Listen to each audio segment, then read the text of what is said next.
आज बहू के हाथ का खाना खाकर बताई।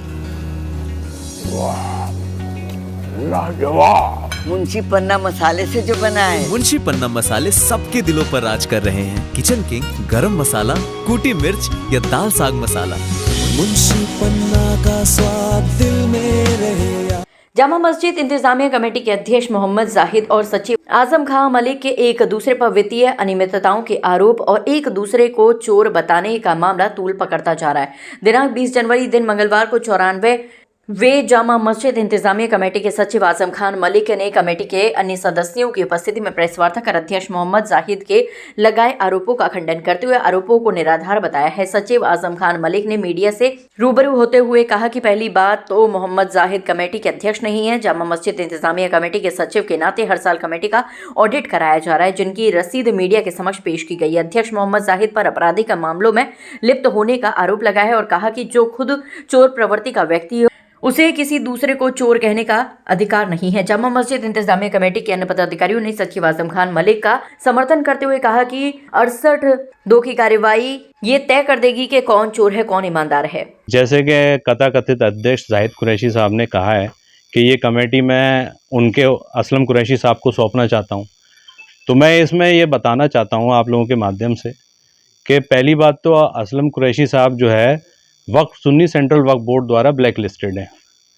जिस आरोपों पे उनको हटाया गया था उसके हिसाब से वो ब्लैक लिस्टेड है। अब वो वापस कमेटी में नहीं आ सकते। किस तरह के आरोप है उन पर?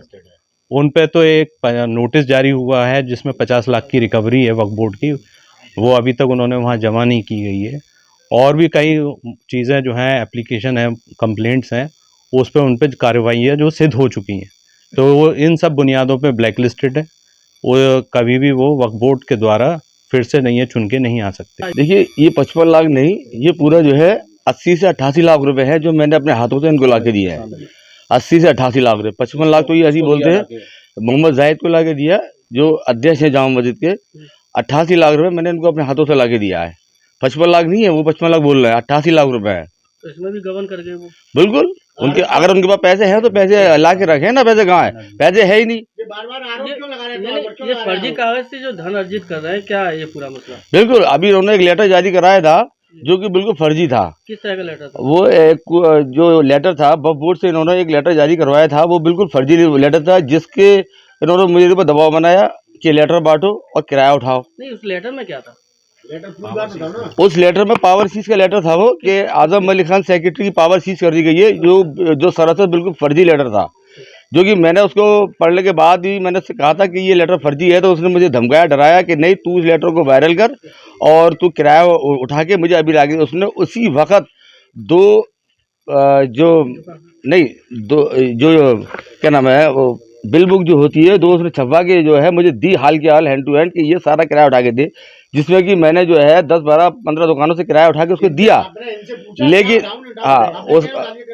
मैंने जब वो लेटर, जब FIR हुई उस लेटर के अकॉर्डिंग FIR हुई उसके ऊपर, तो मैंने मना कर दिया कि मैं किराया नहीं उठाऊंगा, आपके ऊपर FIR हो गई है। असलम भाई का क्या मैटर है बीच में? ये असलम भाई का क्या मैटर है? कह रहे हैं वो असलम भाई को कमेटी सौंप दो, और ये क्या?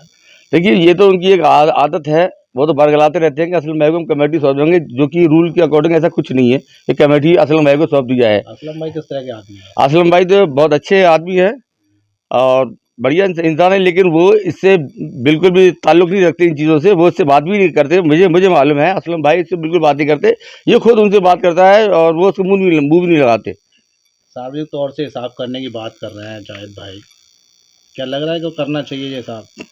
पहली बात तो उनके पास कोई हिसाब ही नहीं है, तो हिसाब कहाँ से देंगे वो? भाई हिसाब है ही नहीं। उन्होंने जो भी पैसा उन्होंने जहाँ से समेट के मैंने उसको दिला के दिया, वो सब पैसा उन्होंने खर्च कर दिया या खा गया, या उसने मेरे ऊपर आरोप लगाए। उसका भाई मस्जिद के ऑफिस में पिस्टल लेके आता है, रखवाता है पिस्टल को जो है मेरे हाथों से, फिर उठवाता है, फिर मेरे ऊपर ये इसका भाई धमकी देता है, मेरे ऊपर आरोप लगाता है कि मस्जिद के अंदर पिस्टलों को धंधा कर रहा है, कट्टे तमंचे बेच रहा है, आतंकवादियों को जो है सप्लाई दे रहा है, ये जो ब्लैकमेल करता है। फैसल, जो उसका भाई फैसल है, जो जामा मस्जिद के ऑफिस के अंदर कई बार पिस्टल लाया, जो मैंने मना किया, नहीं मानता। इसकी रिपोर्ट मैंने एप्लीकेशन पहली STM में दे रखी थी। पहली बात तो उन्होंने ये खुलासा नहीं किया कि किस पैसे का गबन किया है। अगर उन्होंने कल एक पीसी की है और उस पीसी के माध्यम से ये लोगों में भ्रम फैलाया है कि सेक्रेटरी ने जो है वो यहाँ घपला किया है, तो मैं आपसे ये आपके माध्यम से एक मैसेज देना चाहता हूँ और इस आवाज़ को भी पहुँचाना चाहता हूँ आवाम तक कि सबसे पहले तो वो 55 लाख रुपया 60 लाख रुपया जो ये बता रहे हैं कि मेरे पास मौजूद है और मुझे वक्फ बोर्ड में जमा कराना है, तो आज तक वो पैसा वक्फ बोर्ड में जमा क्यों नहीं कराया या उसको बैंक के खाते में जमा क्यों नहीं कराया, उसका क्या रीज़न है। दूसरी चीज़ ये है कि आरोप तो कोई भी किसी के ऊपर लगा सकता है, आरोप की कोई बुनियाद नहीं होती, समझे, लेकिन कागजी कार्रवाई कहाँ तक उन्होंने अमल में लाई है, आज तक उनके पास कोई प्रूफ ऐसा नहीं है जो ये साबित कर सके यहाँ से लेकर के सुप्रीम कोर्ट तक कि इनके माध्यम से कोई कार्रवाई हुई हो या वक्फ बोर्ड में इनके माध्यम से कोई कार्रवाई की गई हो। आज तक कोई ऐसा साक्ष्य इनके पास मौजूद नहीं है।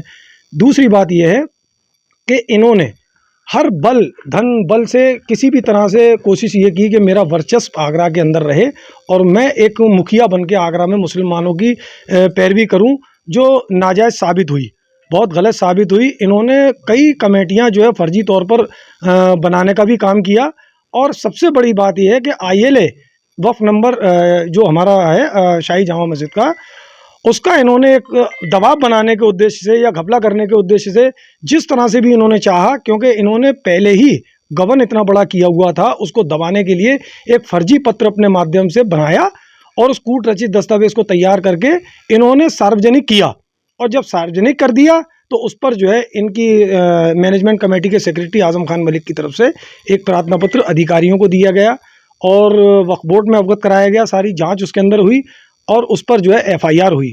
FIR की जांच अभी चल रही है। वक्फ बोर्ड ने अपनी RTI के अंदर और दीगर कागजातों में अपने बयानों में लिख करके ये दिया है कि यह पत्र उनके द्वारा जारी नहीं किया गया है।